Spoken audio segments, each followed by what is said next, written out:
Hello children, today I am going to give you a very interesting story.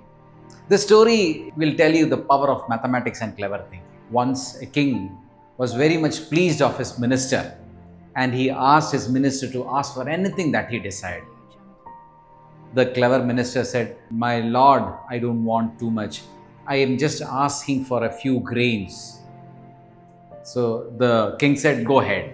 He said, "My lord, on the chessboard, the squares of the chessboard, I request you to put one grain on the first square, two on the second square, four on the third, eight on the next, and likewise you just fill all the squares of this chessboard, that is 64 squares."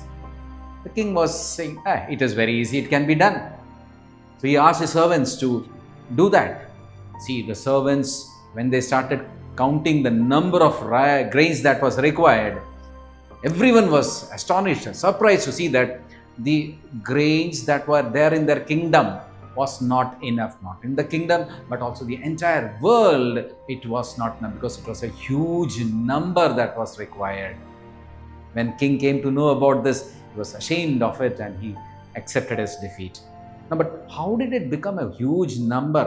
Now, what is the mathematics behind this? I'll tell you. See, it was 1 in the first square, 2 in the second square. I said 4, which means 2 square in the third.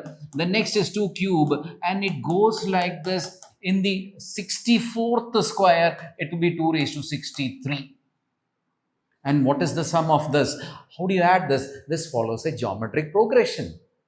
Now, what is the sum for geometric progression? If you want to know the sum of n terms, it is a into r raised to n minus 1 divided by r minus 1, where a is the first term and r is the common ratio. And n says the number of terms. So, S64 is equal to a is 1, r is 2. So, 2 raised to 64 minus 1 by 2 minus 1. So, the answer is 2 raised to 64 minus 1. This is the answer. You can just check 2 raised to 64 minus 1. It's a big number.